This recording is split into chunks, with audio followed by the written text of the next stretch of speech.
자, 루키서 1장 15절 18절 말씀을 봉독해 올릴 때에 주의 음성 듣는 시간 되시길 바랍니다. 나오미가 또 가로되 보라 내 동서는 그 백성과 그 신에게로 돌아가나니 너도 동서를 따라 돌아가라. 루치 가로되 나로 어머니를 떠나며 어머니를 따르지 말고 돌아가라 강권하지 마옵소서. 어머니께서 가시는 곳에 나도 가고 어머니께서 유숙하시는 곳에서 나도 유숙하겠나이다. 어머니의 백성이 나의 백성이 되고 어머니의 하나님이 나의 하나님이 되시리니 어머니께서 죽으시는 곳에서 나도 죽어 거기 장사될 것이라. 만일 내가 죽는 일 외에 어머니와 떠나면 여호와께서 내게 벌을 내리시고 더 내리시기를 원하나이다. 나오미가 루치 자기와 함께 가기로 굳게 결심함을 보고 그에게 말하기를 그치니라.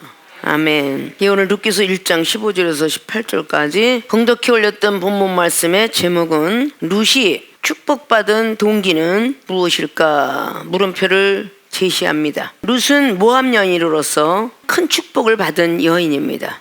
예수 그리스도의 족보에 올랐으며 보아스 아내가 되는 광명을 얻게 되죠.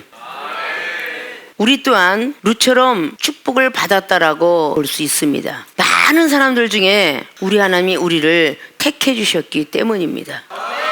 요한복음 15장 16절이 늘 말씀하고 있습니다. 너희가 나를 택한 것 같지만 내가 너희를 택했노라. 하나님이 우리를 택해 주신 거에 대해서 우리는 일단 축복을 받았다라고 볼 수 있습니다. 누가복음 5장에 두 배가 있다고 그랬죠. 우리 주님은 시몬의 베드로의 배를 택하셔 타셨습니다. 자, 똑같은 배인데 한 배는 오르지 않으셨고 한 배는 오르시게 되었습니다. 예수 그리스도 제자가 된 12제자가 역시 축복의 자리에 들어갔다는 것만큼은 사실입니다. 믿음을 끝까지 들고 있으면 믿음으로 구원을 받고 천국까지 가고 영생까지 들어갈 수 있으나 믿음을 잃어버리면 천국과 영생의 길은 더더군다나 바라볼 수 없는 먼 길이 되고 말죠. 그래서 우리는 예수 그리스도 그분을 믿습니다 라고 발을 먼저 디뎌놓게 되는 게 에스겔 47장의 1절로부터 1천석에 들어가는 발목까지의 믿음을 말하고 있습니다. 첫 번부터 그렇게 헤엄쳐서 못 나갈 정도의 믿음이 되는 것은 거의 없습니다. 누구에 의해서 교회는 들어오게 되어 있습니다. 첫 번에 발목까지 찬 믿음이기 때문에 나머진 자유로움이 있습니다. 점차적으로 발목까지 차는 믿음 속에서 무릎까지 찬다 하는 것은 무릎을 어느 정도 꿇겠다라고 마음 먹고 생각하는 믿음입니다. 무릎은 육적으로 말할 때 무릎이며 영적으로 말할 때는 바로 마음에 꿇겠다라는 마음의 무릎입니다. 그렇기 때문에 교회에 와서 첫 번에 전도받아서 오는 이방인, 믿는 자가 시험이 들어서 달려온 것이 아니라 아무것도 모르는 이방인들이 와서 앉아있으면 좌우를 흔들어 보면서 앞뒤를 보면서 눈도 뜨고 뭐 여러 가지 등등 다 합니다. 그런 믿음이 구원의 확신을 갖고 있을까요? 그렇지는 않죠. 점차적으로 남들이 눈 감으니까 눈 감고 사도신경 하니까 따라하고 주기도하니까 따라하고 손을 모으는갑다 찬양할 때 박수 치나 보다. 첫 번엔 두리번거리는 믿음이지 그가 뭐 믿음의 확신을 가지고 주여 믿습니다 하고 앉아있는 영혼들은 아무도 없어요. 그러니까 발목까지 차는 믿음에서 무릎까지 차는 믿음으로 상징적으로 구분해 놓았습니다. 그 다음에 허리까지 찬다. 이제는 겸손해진다 그랬죠. 허리를 구부릴 수 있는 정도의 믿음이 들어가면 이제는 뭔가가 사람들 앞에 인사도 할 줄 알고 할렐루야 할 줄도 알고 어떻게 지내셨습니까 할 줄도 알고 그런 모습으로 변해가는 거예요. 사천서까지 되면 헤엄쳐서 나가지 못할 정도가 된다. 그때 비로소 십자가 밑에 수장이 되고 나라는 자존심과 자존감 모든 것들이 다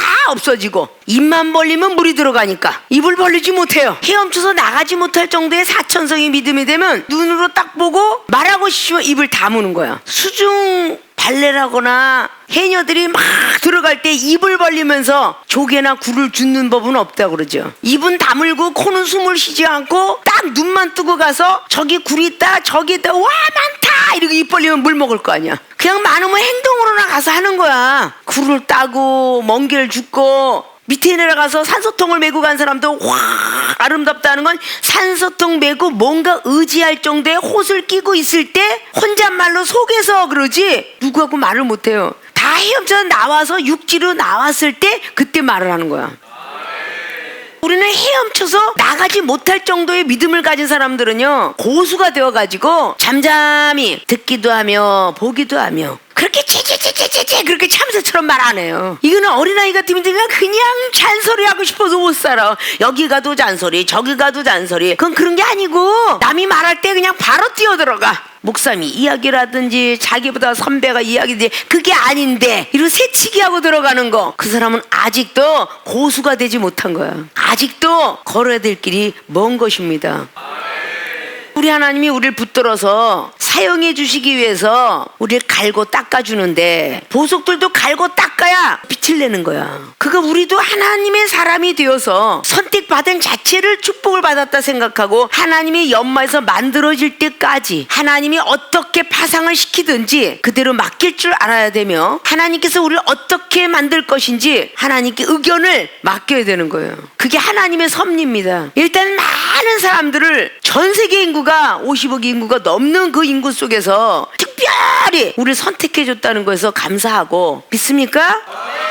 룻기서 1장 보면 사사들의 치리하던 때에 그 땅에 흉년이 들었다. 유다 베들레헴의 한 사람이 그 아내와 두 아들을 데리고 모압 지방에 가서 우거하였는데, 어디 흉년이? 베들레헴에 흉년이 들어서 나왔어요. 그 사람의 이름은 바로 엘리멜렉이라, 아내의 이름은 나오미, 그 두 아들의 이름은 말론, 기론이니 유다 베들레헴 에브라 사람들이더라. 그들이 모압 지방에 들어가서 거기 유하더니 나오미의 남편 엘리멜렉이 죽고 나오미와 그 두 아들이 남았으며, 베들레헴이 흉년이 들었다는 걸 보고 이제 떠나갔어요. 자기는 이 흉년이 싫어서 떠나갔어. 잘 살으려고 떠나갔는데, 하나님이 선택받은 사람이 어딜 가겠느냐라는 뜻이에요. 자긴 잘 살아보려고 떠났는데 오늘 더 아픔을 당하고 다시 베들레헴으로 올 수밖에 없는 사건이 일어났죠. 남편 죽고 아들도 죽고. 자, 나오미의 남편 엘리멜렉이 죽고 3절에 두 아들이 남았는데, 그들은 모압 여자 중에서 아내를 취하였어요. 하나의 이름은 오르바, 하나의 이름은 루치더라. 거기 거한 지 10년쯤에, 자, 10년 동안 행복하게 살았어요. 그랬는데 엘리멜렉도 죽고 두 아들도 죽고 다 죽었다 그러죠. 근데 6절에 보니까 그가 모압 지방에 있어서 여호와께서 자기 백성을 건고하사 그들에게서 양식을 주셨다함을 들었으므로 이 두 자부와 함께 일어나 모압 지방에서 돌아오려 하여 있던 곳을 떠나고 두 자부도 그와 함께하여 유다 땅으로 돌아오려고 길을 행하다가, 나오미가 그러죠. 너희들은 떠나라 라고 하니까 한 며느리는 떠났고 나머지 룻은 떠나지 않겠다라고 오늘 15절을 말씀한 본문 말씀의 내용이에요. 10년 동안에 행복하게 사는 것 같으나, 이거 우리가 신앙생활 하면서 꼭 깨야 될 거예요. 하나님 곁을 떠나서 잘 사는 것 같은 10년 동안 행복하게 살았다 그랬잖아요. 아브라함도 창세기 15장에 10년 동안 살아고 행복하게 살았어요. 10년쯤에 하갈을 소생을 얻으면서 그때부터 다시 달려오는 고난입니다. 우리도 어차피 하나님께 선택을 받았는데 자기의 방법과 자기 계산대로 살아가면 잘 살아갈 것 같은데 아닙니다. 하나님은 그대로 두고 봅니다. 성경이 66권에 어디에도 하나님의 말씀 따라 살지 않고 떠나간 사람이 잘 살았다는 내용이 하나도 없어요. 다 불순종하면 다 하나님 앞에 매를 맞았습니다. 자, 오늘 룻이 축복받은 동기는 첫째, 고난을 함께 할 것을 결심했다. 룻은 고난을 함께 할 것을 결심했다. 그렇기 때문에 룻이 축복받은 거예요.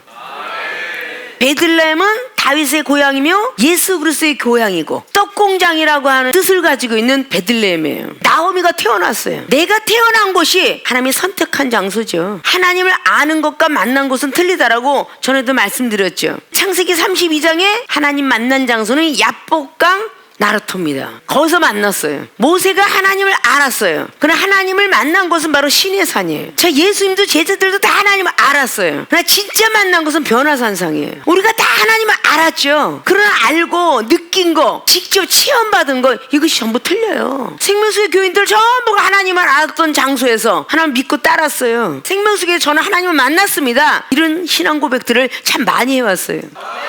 고난을 함께 할 것을 결심하지 아니하면 우리는 축복을 받을 수가 없습니다. 고난이 싫기 때문에 우리는 다 떠나가려고 하잖아요. 괴롭고 어려운 것은 안 하려고. 그러니까 요나 선지자도 괴롭고 힘든 건 안 하려고 편안한 것을 택한 것이 다시스를 향하는 배라고 그랬죠. 잠깐은 편안했어요. 그러나 그 평안함은 오래가게 하지 않습니다. 자, 오늘 오늘 전제의 서론적인 부분을 다뤘을 때 베들레헴에 흉년이 들었다고 해서 모압을 찾아갔는데 10년 동안 너무 행복했잖아요. 베들레헴을 떠났던 나오미는 다시 베들레헴으로 컴백을 당하고 갑니다. 누가 시켰어요? 하나님이 보내는 거지. 자, 가나안 땅을 바라보면서 네가 복을 받을 장소다 했던 아브라함이가 창세기 12장을 통해서 그리로 가라 그랬잖아요. 가나안 땅. 자기 눈에 보기에 좋았던 애굽 땅으로 밟습니다. 힘들고 어려우니까 또 흉년을 만나요. 어려운 고난을 만납니다. 내가 피해가는 것 같으나 하나님은 불꽃같이 보고 계십니다.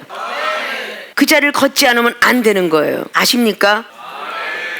많은 어려움을 당하고 나서 행복했던 그 시절이 하루아침에 없어져 버렸어요. 남편이 죽고 난 뒤에도 그 아들들하고 10년을 살았더라. 형이 먼저 죽고 나니까 또 죽고 결국은 며느리들 남만 남았으니까 너희들은 내 곁에서 떠나가라. 내가 다시 하나님께서 나를 태어나게 한 그 집으로 가야 되리라 말씀하고 있는 걸 볼 수가 있죠. 오늘 13절에 여호와의 손이 나를 치셨으므로 나는 너희로 인하여 더욱 마음이 아프도다. 오늘 나오미는 하나님이 치셨다는 걸 알고 있었어. 근데 우리도 신앙생활하면서 분명히 무슨 안 좋은 일들이 거지면 하나님이 치셨구나라는 것을 먼저 나오게 됩니다. 요날 보십시오. 하나님이 나를 치셨으므로 이방인 선장한테 얘기하잖아요. 제비분 너는 누구냐? 내가 하나님 믿는 백성인데 내가 하나님을 낯을 피해서 도망갔기 때문에 바로 이런 환란이 온 거요. 자, 이렇게 얘기하잖아요. 다 나로 인해서 이렇게 됐다 얘기하잖아요. 오늘 나오미도 알고 있었던 거예요. 하나님이 칠 때 모르는 거 아니에요. 다 압니다.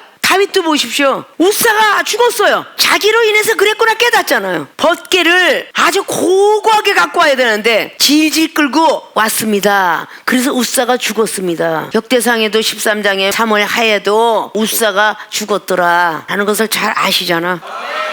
우리는 누구를 막론하고 매가 딱 오면요 분명히 성령이 충만함으로 체험받은 모든 사람들은 하나님이 치셨구나 이게 바로 나와요. 그러니까 오늘 나오미가 하나님이 나를 치셨으므로 남편도 잃고 아들도 잃었으니 너는 가라 라고 말한 겁니다. 근데 오늘 룻이 택한 것은 고난을 함께 할 것을 결심했습니다 라고 말하는 것이에요. 룻이 가로되 16절이죠. 나로 어머니를 떠나며 어머니를 따르지 말고 강권하지 마옵소서. 자꾸 계속 말하니까 강권하지 마옵소서. 어머니께서 가시는 곳에는 나도 가고 어머니께서 유숙하는 곳에서는 나도 또 유숙하고 어머니의 백성이 나의 백성이 어머니 하나님이 나의 하나님이 되시리니 어머니께서 죽으시는 그곳까지 따라가겠다고. 그런 고난의 길을 자처한 사람이 오늘 룻이에요. 고난을 함께 할 것을 결심했다. 그렇기 때문에 가라 계속 강권이라는 뜻은 강제적으로 막 계속 권한 거예요. 그랬음에도 불구하고 고난의 길을 함께 할 것을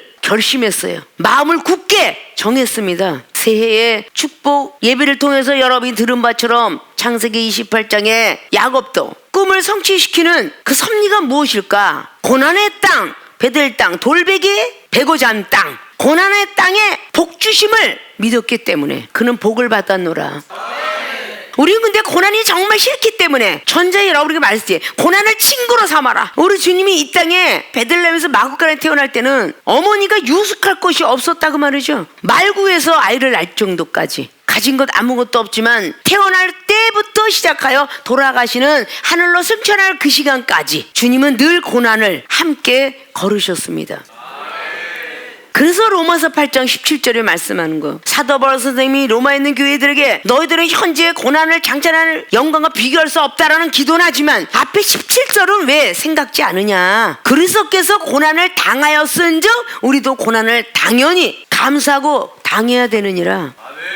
근데 고난은 전부들 싫어해요. 제밥에만 눈이 어두워 있다 그 말이에요. 고난의 길을 안 걷고 싶어하고 축복만 모였으면 좋겠는 거야. 힘들고 어려운 시험은 안 걷고 싶은 거야. 그래서 나한테 잘해주는 사람하고는 대화를 잘하는데 나하고 아직 원수가 된 사람은 대화를 안 하려고 들어. 그건 뭘 택한 거예요? 축복의 길만 택한 거야. 평탄한 길만 택한 거야. 넓은 길만 택한 거야. 그럼 넓은 길 택한 거 모르겠어. 사망의 길이라 그랬어. 힘들고 어려운 데를 뚫고 들어가야 되잖아. 그게 좁은 길이에요. 그게 천국 길이고 구원받은 백성이 찾아야 될 길은요 넓은 길이 아니라 좁은 길이야. 구원받은 백성이 찾아야 할 길은요 평탄한 길이 아니라 고난의 길입니다. 그 길을 택해야 우리는 천국이 보이는 거야.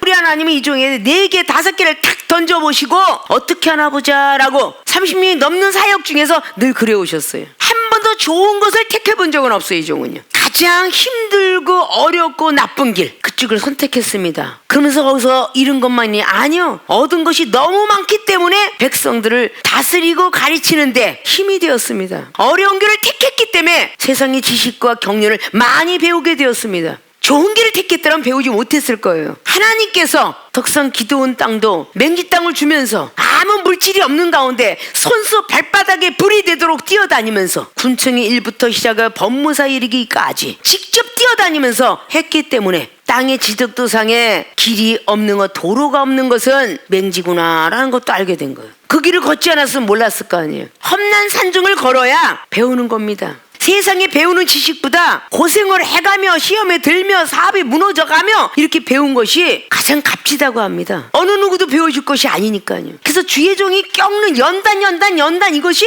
어느 물질하고도 바꿀 수 없는 다이아몬드 같은 보석인 거예요. 이 종이 많은 세월 걸으면서 고생이란 고생을 다 해봤기 때문에 저는 어떤 사람을 만나든 간에 장애물이 없었습니다. 그거는 은사 능력 받은 것조차도 하나님께서 아주 다방면으로 주셨기 때문에 율법을 가진 사람에겐 율법으로, 은사를 가진 사람은 은사로, 지식이면 지식이요 경륜이면 경륜이라 이런 걸 다 감당할 수 있었습니다. 배운 사람이 아무리 있다 할지라도 하나님이 주신 지혜 가지고 그 사람을 밀어낼 정도로까지 만들어 놓는 그런 경험도 있었습니다. 그것이 오직 하나님만 향해서 달려갔기 때문이에요. 근데 전에는 팔자 타령했는데 이것이 하나님께서 정해준 운명이었더라고 말이죠.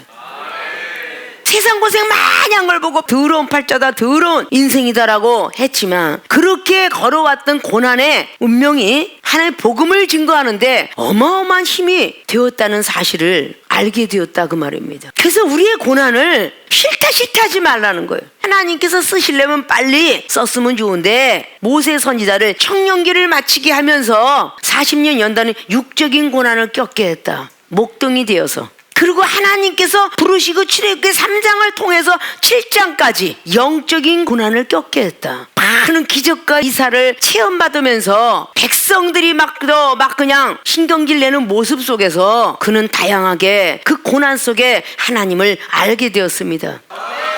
하나님의 신을 섬기는 사람과 애굽의 신을 섬기는 바로왕을 대하게 되죠. 7장부터 쫙 하면서 10가지 재앙을 통해서 연단을 겪습니다. 구원받은 백성들을 통하여서 14장까지는 바로왕하고 같이 이방인하고 싸우면서 성장되게 돼요. 그리고 15장 때 이제 양들을 붙여주었죠. 200만이라는 하나님의 백성을 붙였습니다. 그 200만을 통해서 고라자손부터 시작하여 레위인부터 그 지파 모든 사람들이 얼마나 많은 속을 새기고 있었는가 그 과정을 다 걷게 해요. 그러면서도 계속 속상하면서도 울고 기도도 하고 생명책에서 빼달라기도 하고 그러면서 십계명 돌판 2가지를 만나는 것을 볼 수가 있어요. 그러나서 모세는 정말 축복권이라는 게 뭔가 출애굽기 39장에 이제 네가 축복을 해줘도 축복을 백성이 받으리라 이렇게 말씀을 해요.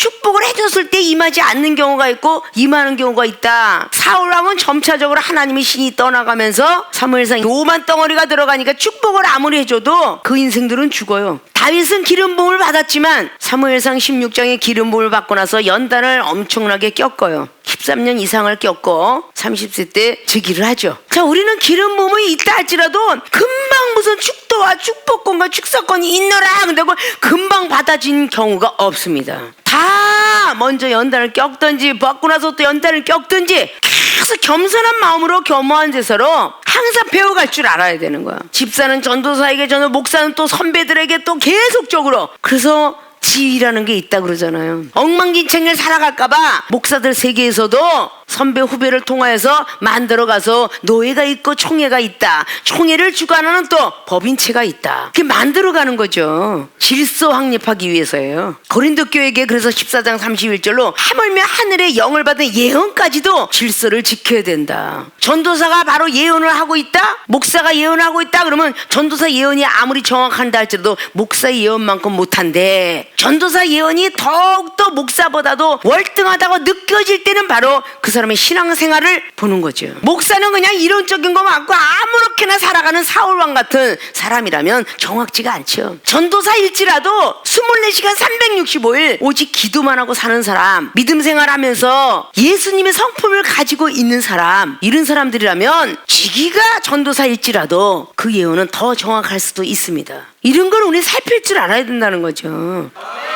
세상 것을 자꾸 버려야, 미친 마음을 품고 있는 육신의 모든 걸 버려야, 그래야 하나님의 사람이 되는 거예요. 어쩔 수 없이 먹고 마시는 거, 전에도 그랬죠. 칼빈은 본인이 쓸 수 있는 그런 거 이외에는 나머지는 다 주를 위해서 썼다라고. 70% 이상을 주님을 위해서. 그러는 사람들에게는 하늘의 영이 됐든 뭐가 됐든 다 내려올 거 아닙니까? 룻은 고난을 함께 할 것을 결심했다. 그렇기 때문에 룻이 축복받은 거예요. 그러니까 이 고난을 함께 할 것을 결심하지 않으면 절대 축복도 따라올 수가 없어요. 아십니까? 고린도후서 1장이나 데살로니가후서 1장이나 고난이 왜 있어야 되는지를 말씀하고 있잖아요. 고난은 힘들어, 열매는 달다 그랬잖아요. 그래서 고진감래라 그랬죠. 힘들고 어려운 그 시간이 있지만 열매를 딸 땐 달도다. 이런 세상 이치가 있다면 고난과 함께 친구를 했을 때 열매가 다는 거지. 고난을 싫어하면서 계속 10년이고 20년이고 가. 그럼 이 열매는 우린 축복인데, 아니면 능력이고 은사인데, 은사 능력이 올 수가 없죠. 고난과 함께 즐거워하라. 남들이 슬퍼하면 슬퍼하고 남들이 즐거우면 즐거워하라. 로마에 있는 교회들에게도 12장을 통하여서 그렇게 사도 바울 선생님께서 말씀했잖아요. 울 때 함께 울고 즐거워할 때 즐거워하라. 믿습니까? 고난을 결심을 해야 룻이 보아스의 아내가 되는 그런 축복을 얻게 됩니다. 예수 그리스도 모형은 보아스다 말했죠. 그럼 성도의 모형은 룻이다 하고 말했어요. 성도는 성령에 이끌려 사는 룻과 같은 모습이다. 골로새서 3장 1절 2절을 통해서 위의 것만 생각하고, 생각조차도 위의 것만 생각하라잖아요. 바라보는 것도 위의 것만 바라보래잖아. 왜 그러겠어요? 그 우편에는 그리스도 예수께서 앉아 계시느니라. 그래서 그러는 거예요. 예수님만 바라보라고. 우리가 함께 십자가의 못을 박지 아니하면 주를 위해서 산다고 하지만 못 산다. 갈라디아서 2장 20절에 뭐라 했어요? 내가 그리스도와 함께 산다는 것은 육체가 죽어야 된다. 그래야 주와 함께 산다. 보는 것, 듣는 거, 말하는 거, 행동, 이게 다 우리 육을 갖고 있잖아요. 이것이 완벽하게 죽어야 돼. 아까 천자에 에스겔 40장에 헤엄쳐서 나가지 못할 정도가 되면 눈으로 보는 대로 입을 열어요? 귀로 듣는데 입을 열어? 입은 못 연다니까? 열 수가 없다니까요? 하나님께 그저 마음으로 아뢰고 생각으로 아뢰면 하나님이 알아서 해준다는 거예요. 그래서 원수 갚는 것은 하나님께 친히 있으니 너희가 갚으려고 하지 마라 한 게 로마서 12장 말씀이에요. 자꾸 악을 쌓지 말라고 하는 거죠. 고난을 함께 할 것을 결심하면서 고난을 가르쳐 주는 거야. 이삭도 아버지가 아브라함이 걸었던 길을 흡사하게 걷고 있죠. 부인을 바로왕한테 보낼 뻔했는데 역시 이삭이도 똑같아. 이삭이가 파는 곳마다 운물의 복을 받았으니 이삭이 받은 축복이 얼마나 대단했는가. 근데 늙으니까 눈이 흐려가지고 하나님을 섬기는 것보다도 사냥에 즐거워하는 먹고 죽어야 되겠다. 여기에 눈이 어두워서 결국은 에서한테 원치고 야곱에게 주었는데, 문법상으로 볼 때는 참 어처구니없는 사랑인 것 같은데 하나님의 섭리를 성취시키기 위해서 야곱한테 축복을 줘야 되니까 갑자기 이삭이가 눈이 흐린 거예요. 우린 다 예정론으로 거슬러 올라가면 그 한 장면을 볼 때는 야 바보 같은 놈 이럴 텐데, 그렇게 하지 않으면 작은 자가 큰 자를 섬기게 되니까 큰 자가 작은 자를 섬겨야 된다는 꿈을 성취시키게 하기 위해서 그렇게 눈이 흐를 수밖에 없어. 리브가를 거짓말하는 사람으로 만들 수밖에 없는 거야. 자, 이런 예정론을 볼 때는 대단히 요셉이가 형제들을 시험하기 위해서는 그 쌀자루에다 은쟁반을 집어넣어야 돼. 사기야 사기. 거기다가 집어넣을 수밖에 없어. 하나님께서 요셉을 통해 시켰으니까. 유다와 그 형제들의 믿음이 지금 어떤 상태에 있는가 살펴보게 하기 위해서 눈물을 억제하고 그렇게 할 수밖에 없는 요셉의 그 자리, 얼마나 힘들었겠어요. 베냐민을 뺏어버리면 야곱이가 죽는다고 하는데 그건 사람의 생각이고 베냐민을 데리고 왔지만 야곱은 기도하는 사람이었다 그 말이야. 기도하는 나라는 망하지 않고 자신도 집도 안 망한다더니 역시 죽을 것 같다는 것은 형제들의 생각이요. 베냐민 죽었지만 야곱은 기도했어요. 기도했더니 응답받았어요. 걱정 마라, 보내라. 오직 하나님의 음성만 듣고 살았던 그 야곱은 보내게 되죠. 결국은 고센 땅에 축복을 받게 되는 걸 봅니다. 요셉이 얼마나 많은 고생을 하고 축복을 받았는가 잘 아시죠? 근데 고난 중에 하나님을 원망하거나 불평불만하는 것이 있었습니까? 없었어요. 어린 나이에 팔려가갖고 결국 국무총리가 되기까지는 42세로 20년 연단을 꺾게 되죠. 20년이 넘게 연단을 겪으면서 바로 국무총리 자리에 앉게 됩니다. 37장에 팔려갔을 때도 형들을 원망하지 않고 39장에 오간에 들어갔어도 원망치 아니었더라. 그 39장에 그렇게 기록하고 있잖아요. 오간에 들어갔지만 누구도 원망치 않고 하나님을 섬겼더라 라고 말씀해요. 자, 꿈을 해석해줬어. 그들도 원망치 않았더라. 하나님의 때만 기다린 거야. 떡 맡은 관원과 술 맡은 관원 중에서 너는 죽고 너는 살리라 이렇게 해줬는데 그 말 그대로 하나는 죽고 하나 살았잖아요. 그런데도 2년을 기다렸지만 원망치 않았더라. 결국은 그 왕 꿈속에 복잡한 꿈을 주셔서 요셉을 불러들이게 되는 걸 봐요. 아십니까? 고난을 함께 할 것을 여러분들이 결심하지 않으면 축복 역시 오지 않는다. 이걸 올해에는 결심해야 될 것 같아. 나에게 고난이 오든 환난이 오든 나는 반드시 친구처럼 함께하리라. 생활의 삶 속에서 어떤 시험을 누가 주든 간에 함께하리라. 어떤 힘든 일이 나에게 주어도 함께하리라. 이걸 완벽하게 결심하셔야 돼. 그리하면 축복을 받을 거예요. 믿습니까? 오늘만 아멘하지 마시고 아까 옆구리를 꾹꾹 찌르고 내 발을 밟고 가든지 눈을 가재미 눈을 뜨고 쳐다보든지 할렐루야 감사해 이럴 줄 알아야 돼요. 눈을 가재미 눈을 뜨고 들으면 어디 눈이 아파? 그럼 되잖아. 이게 영이 밝아지니까 째려보는 것도 나 미워서 째려보는 거 당연해. 차라리 갖고 노릇이라고. 뭐 눈이 어디가 아프신가 봐. 왜 눈을 그렇게 뜨세요? 그러면 저 사람이 받을 복을 나도 내가 더 받잖아. 분명히 예수님께서 제자들한테 축복을 빌려주러 갔는데 대접을 안 해. 발을 떨어버리고 오래잖아. 그들하고 싸우지 말고 그냥 발에서 떨어버리고 오래잖아. 같이 맞장구 치고 붙지 말라는 거야. 지여 할렐루야 기뻐하고 즐거워한다. 이렇게 반도가 된 줄 알면 안 싸움할 거 아니야. 그래 안 그래요? 베드로전서 4장 12절처럼 막 갑자기 시험이 들게 만들고 막 뒤에서 욕지거리고 조롱을 하는데 막 웃어봐 한번. 기쁘고 즐거워하라. 아유 하나님 참 시험을 만나니 기쁩니다. 고난을 만나니 정말 즐거워요. 이렇게 즐거울 수가 없어. 그 사람한테 시험을 주고 싶다가도 안 줄 것 같아. 이게 고난을 함께 하자. 자 나랑 함께 가자. 이런 믿음을 가지셔야 돼. 믿습니까?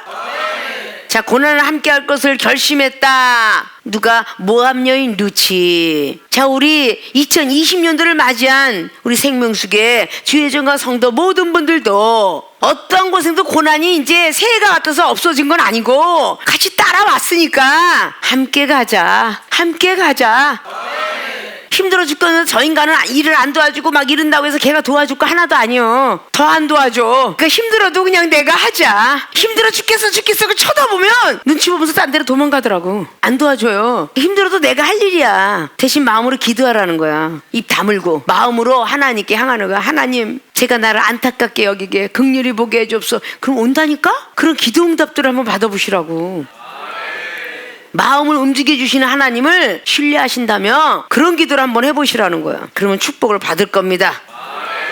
고난을 함께 할 것을 결심한 룻처럼 우리들도 고난을 함께 할 수 있는 믿음들이 되어서 룻이 축복받은 그 안에 들어가 우리 생명수계 모든 교인들도 축복받기를 주님의 부탁의 말씀을 드립니다.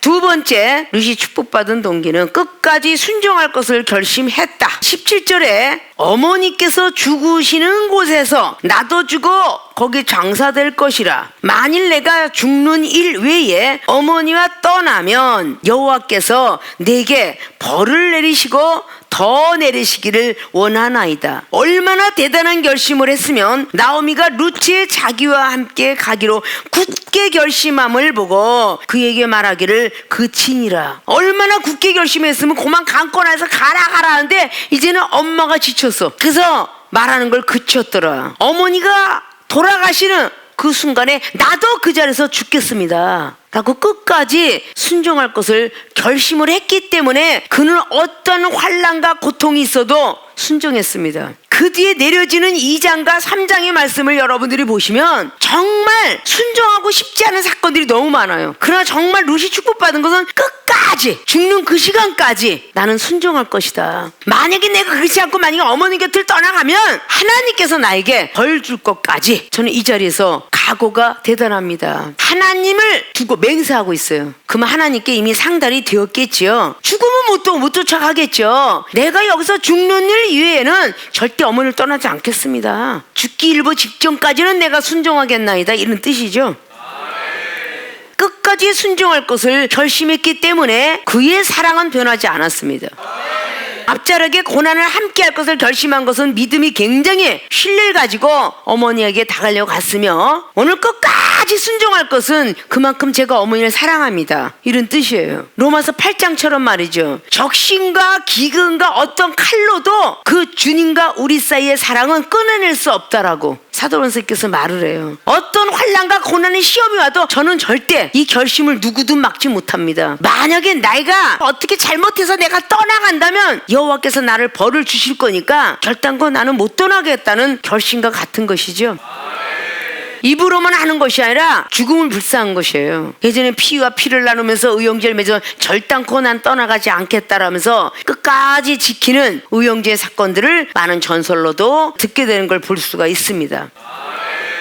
자, 오늘 이 장면 보면 그걸 어떻게 믿어? 라고 할 수가 있는데 오늘 그 말과 함께 떠나갈 때에 쉬지도 못하고 이 룻은 일을 했어야 됐어요. 그렇죠? 19절에 두 사람이 행하여 베들레헴까지 이르니라. 베들레헴에 이를 때에 온 성읍이 그들을 인하여 떠들며 이르기를 자 이가 나오미냐 하는지라. 20절 보면 나오미가 그들에게 이르되 나를 나오미라 칭하지 말고 말하라 칭하라. 이는 전능자가 나를 심히 괴롭게 하셨음이니라. 내가 풍족하게 나갔더니 엄청나게 풍족한 것을 가지고 나갔다는 얘기예요. 기근이 있기 때문에 뺏기기 싫어서 나갔다는 결론도 나오죠. 풍족하게 나갔더니 여호와께서 나로 비어서 돌아오게 빈손으로 도게 하셨다는 거죠. 여호와께서 나를 징벌하셨고 전능자가 나를 괴롭게 하셨거늘 너희가 어찌 나를 나오미라 칭하느뇨 하니라. 나오미가 모압 지방에서 자부 모압 여인 룻과 함께 돌아왔는데 그들이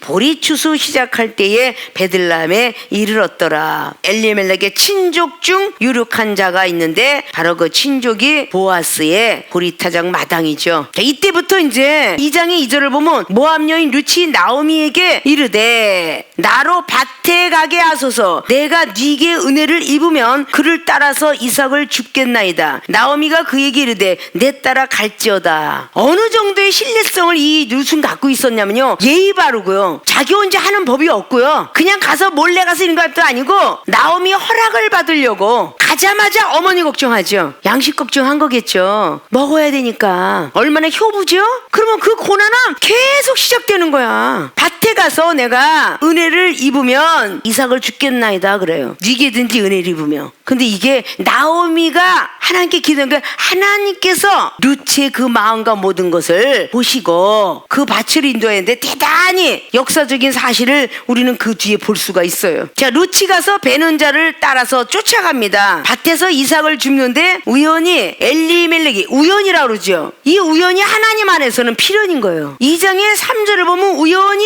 엘리멜렉의 친족 보아스에게 속한 밭에 이르게 됩니다. 그때 마침 보아스가 베들레헴에서부터 와서 베는 자들에게 이릅니다. 여호와께서 너희와 함께 하시기를 원하노라. 4절에 빌어주고 그들이 대답하되 여호와께서 당신에게 복 주시기를 원하나이다. 보아스가 베는 자들을 거느린 사환에게 이르되 이는 네 소녀냐? 이제 오늘 룻을 보고 묻고 있죠. 거기 와서 있는데 네 소녀냐 했더니 6절에 베는 자를 거느린 사환이 대답하여 가로되 이는 나오미와 함께 모압 지방에서 돌아온 모압 소녀인데 그 그의 말이 나로 베는 자를 따라 단 사이에 이삭을 죽게 하소서 소원했다는 거죠. 하여간 아침부터 와서는 잠시 집에서 쉰 외에 지금까지 계속 하는 중이니이다. 쉬지도 않고 지금까지 계속 아침부터 저녁까지 엄청 고난을 겪고 있죠. 8절에 보아스가 룻에게 이르되 내 딸아 들으라 이삭을 주우라 다른 밭으로 가지 말며 여기서 떠나지 말고 나의 소녀들과 함께 있으라. 자, 이것이 하나님이 예정된 복이에요. 보아스에게 마음을 움직여서 우연히 그 시간에 들려서 보아스가 그 소녀를 발견하게 돼요. 자, 이 우연이라는 것을 여러분들이 이미 모세가 건짐을 받을 때에 들은 바가 있었죠. 모세가 건짐을 받았다는 그 나일강 유역을 지나갈 때 바로 왕의 딸이 목욕하러 시녀와 함께 나갔다 그랬죠. 출애굽기 2장에 말씀했죠. 우연히 나가서 우연히 갈대아 상자가 그 순간에 지나가 버렸으면 떠나가 버린 거예요. 그 순간에 하나님이 바로 왕의 딸을 마음 움직여서 시녀와 함께 와 바람 쐬러 나가자. 그런데 그 상자가 보여졌어요. 계속 미리암이 따라 내려갔죠, 상자를. 그런데 갑작스럽게 저 상자가 무엇이냐? 세상 사람들도 이방인들도 옷깃만 스쳐도 인연인데 우연은 없다. 하나님 안에서는 우연이 있다고 생각하시면 돼요. 이 우연 자체가 필연이에요. 하나님이 계획된 섭리가 아니면 안 되는 겁니다. 자, 우연히 쏜 곳에 죽은 왕, 열왕기상 22장이 아왕이죠. 그것이 우연히 쐈는데 솔기를 쏠고 들어갔더라. 이것이 하나님 섭리잖아. 그게 어떻게 우연이야? 하나님이 계획했지. 죽이시기로 작정했지. 그럼 우리가 우연히 만난 것 같죠? 이 전도 받고 저와 여름 한 게. 이거 우연이 아니요. 필연적인 만남이라니까요. 오늘 보아스의 아내가 달라 하니까 우연히 가다가 만났지만 이건 하나님의 계획된 섭리입니다. 아십니까? 9절에 그들의 베는 밭을 보고 그들을 따르라. 이제 여기 장면 속에서 룻이 얼마나 순종을 얼마나 잘했는가를 여러분들 아셔야 돼. 까지 순종할 것을 결심한 것은 나오미 앞에뿐만 아니라 어딜 가더라도 순종을 결심합니다. 어떻게 순종해요? 그들이 베는 밭을 보고 그들을 따르라. 그냥 따라가라 그랬어요. 보아스가 내가 그 소년들에게 명하여 너를 건드리지 말라 하였느니라. 소년들을 건드리지 말라 했으니까 목이 마르거든 소년들이 길어온 것을 마실지니라. 자, 이 말 한마디 한마디가 순종해야 되는 사건이에요. 룻이 땅에 엎드려 절하며 그에게 이르되 나는 이방 여인 이온을 당신이 어찌하여 내게 은혜를 베푸시며 나를 돌아보시나이까. 보아스가 그에게 대답하여 가로되 내 남편이 죽은으로 내가 시모에게 행한 모든 것과 내 부모와 고국을 떠나 전에 알지 못하던 백성에게로 온 일이 내게 분명히 들렸느니라. 시모하고 했던 일들이 다 들렸다는 거야. 왜 저에게 그렇게 은혜를 베풉니까? 네가 했던 과거의 모습이 너무도 현모양초고. 자, 이게 지금 안 본 것 같지만 이게 소문이라는 것은 다 들어간다고 그랬죠. 생명수계 교인들이 내가 이 사람 A란 사람 B란 사람하고 막 사바사바 좋은 얘기를 했어. 그것도 때로는 다 돌고 돌아서 이종의 귀도 들어오고 그런데 하나님 귀에 먼저 들어가잖아. 나쁜 얘기 사바사바 했어. 먼저 하나님이 들으시고 그 다음에 이종에게 들려. 때로는 들려오기도 하고 때로는 기도하면서 영적으로 벌써 다 밝히 보게 돼. 잠자면서 쭈글쭈글거리는 소리까지 어떨 때는 하나님이 주파수를 주어서 들려주게 하십니다. 그게 영의 사람이야. 왜 저에게 그런 은혜를 베푸세요? 다 네가 한 일이 들렸느니라 라고 말씀하고 있는 겁니다. 자, 12절 보니까 여호와께서 내 행한 일을 보응하기를 원하며 이스라엘의 하나님 여호와께서 그 날개 아래 보호를 받으려 온 내게 온전한 상 주시기를 원하노라. 하나님께서 이미 여호와와 같이 응답을 하고 주고받는 보아스라고 볼 수 있죠. 네가 한 일에 대해서 보응해 주길 원하는데 어떤 보응? 복 주기를 원하노라. 믿습니까? 13절 룻이 가로되 내 주여 내가 당신께 은혜 있기를 원하나이다 하는 당신의 시녀와 하나와 같이 못하오나 당신이 이 시녀를 위로하시고 마음을 기쁘시게 하는 말씀을 하셨나이다. 전부 이제 축복의 사건인데 이 뒤에도 역시 똑같이 교만하려고 마음먹지 않아요. 이 여인네는 계속 복받고 상 주시길 원하는 이게 2장의 전체야. 아십니까? 그 후에 전에 여러분이 들었던 3장에 축복받은 과정에서 잘 아시죠? 노조가리 밑에까지 들어가라는 거 순종해요. 자, 여러분 같으면 하시겠느냐고. 한번 순종하기로 마음먹고 결심했으면 축복받을 때까지 하자, 그 뜻입니다. 얼마나 힘든 순종을 했는가를 보시라는 거예요. 내 마음에 수틀리면 불순종하고 내 마음이 좋으면 순종하고, 이런 순종이 아닙니다. 끝까지 내가 죽기 일보 직전까지 순종하겠다는 결심을 먼저 했기 때문에 어떤 환경을 봐도 두려워하지 않고 어떤 일을 만나도 두려워하지 않아요. 그러니까 보아스 아내가 되어가지고 결국은 예수 그리스도의 족보에 자녀를 낳게 되는 그런 광력을 얻게 됩니다. 믿습니까? 한번 내가 순종하겠다고 마음먹으시 왜 자꾸 뒤집어지고 엎어지냐? 순종을 할 때는 하나님의 천사가 운행을 하는데 불순종할 때는 마귀가 운행을 할 겁니다. 이건 어기없는 사실이에요. 내가 쓴뿌리가 나온다든지 교만 덩어리가 나오는데 이건 분명히 마귀의 종이지 하나님의 종이라 볼 수가 없어요. 로마서 6장 누구에게 순종하든지 그의 종이 되는 줄 몰랐느냐? 그 막 화가 나 막 영혼이 달려와서 시끄러워, 나 지금 화가 났거든? 지금 누구의 순종이야? 마귀의 순종자예요. 우리 하나님은 참아라, 인내해라, 용서하라. 우리 주님이 말씀하신 건 전부 그런 내용이에요. 70번씩 7번이라도 사랑하고 용서하고, 하루에 7번씩 와서 잘못 또 저지르고 잘못했어요 하면 용서하라. 그것이 누가복음 17장에 기록하고 있잖아요. 우리 주님이 원하시는 게 무엇인지. 순종이라는 것은 뭔가 이유를 묻지 않고 하는 게 순종이에요. 변명을 하며 하는 건 순종이 아니라니까요. 사무엘상 15장에 쫙 기록하고 있잖아요. 사무엘 선지자가 아멜렉인을 가서 쳐서 부숴라, 남녀 유소와 젖먹는 아이까지 죽여라. 근데 왜냐고요? 이건 벌써 불순종이에요. 왜냐고 하는 건 쓴뿌리가 나왔다는 거는 마귀의 종이 벌써 됐다는 거예요. 아니, 하나님이 왜 이런 어린애까지 죽이라고 그래요? 사무엘 선지자가 응답 잘못 받았잖아요. 이렇게 반발심이 있다는 거죠. 그 쌈자라는 이 왕을 왜 죽이지?